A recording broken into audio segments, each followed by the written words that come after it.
कहना चाहेंगे? अभी यहाँ का स्थानीय मामला एक इटौरा गांव के है, जहाँ का भ्रष्ट प्रशासन दबंगों के द्वारा मेल जोल कर और सभी गरीबों को एक तुगलकी फरमान जारी करके और उसका घर को तोड़ दिया गया है। और अभी हम सीओ साहब का जब हम लोग देने आए ज्ञापन तो सीओ साहब भाग गए। तो ये हम कहना चाहते हैं सीओ साहब के और आपके चैनल के माध्यम से कि सिर्फ सीओ साहब का नहीं है। हम लोग मगह में एक कहानी कहते थे कि चोर के दाढ़ी में तिनका होता है।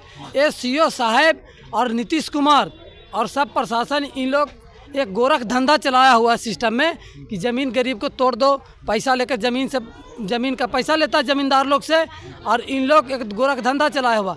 अभी इतना होने के बाद एक सीओ के 2-3 घंटा के बाद सीओ जो है वो मुख्यमंत्री से बात किए कि भाई हम तो उसमें पैसा ले लिए हैं जो आपको ही भेजे हैं।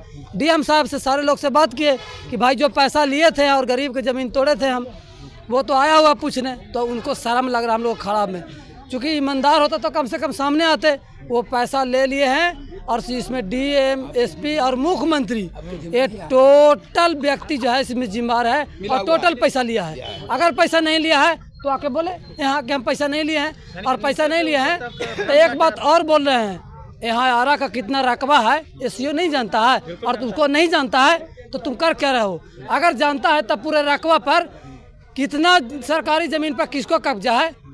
गरीब को कब्जा करने का अधिकार है जी। कौन कब्जा? गरीब कब्जा करता है कहीं ज़मीन? गरीब तो कहीं रहता है। तो इसका एक योजना आया है नल जल हरियाली योजना, वो गरीब के टोले से पार होता है सब जगह, वो अगल बगल से पार नहीं होता है। जो योजना है गरीब पीड़ित जो शोषित समाज है वो जो जहाँ कहीं भी रह रहा है उसके घरों को तोड़ने के लिए, वो तोड़ने के लिए गरीबों से को तोड़ने के लिए नीतीश कुमार जी दबंगों से मोटा रकम इसका प्रशासन के द्वारा मोटा रकम जाता है। यहाँ का सीओ जहाँ तक कि हम और सीओ बोलता है कि हम क्या कर सकते हैं, चूँकि हमको मुख्यमंत्री पैसा लेते हैं, डीएम पैसा लेते हैं तो हमको सबको देना होता है, तो हम लोग कैसे कार्रवाई करें? उनका रकबा को उनका जानकारी है और रकबा पर किसका कब्जा है वो कब्जा छुड़वा के दिखाओ, तब हम जानते हैं कि तुम सही काम कर रहे हो। यहाँ जमींदारों का सैकड़ों बीघा ज़मीन जो है कब्जा में है। तो हम आज इस छोटी सी एक धरना और सांकेतिक धरना के रूप में हम लोग सीओ को कहने आए थे कि आपको अगर बूते का चीज़ है तो यहाँ के ज़मींदारों को जो सैकड़ों बीघा ज़मीन कब्जा कर रहा है उसको करके बताओ, ज़मीन अपने आप दलित हट जाएगा, आपको हटाने की ज़रूरत नहीं है। और जहाँ की ज़मीन अभी टूटा है घर, उसको अविलंब सभी समक्ष वहाँ के जाए, प्रशासन माफ़ी मांगे और वहाँ का जल्द से जल्द क्षतिपूर्ति करे यहाँ के प्रशासन।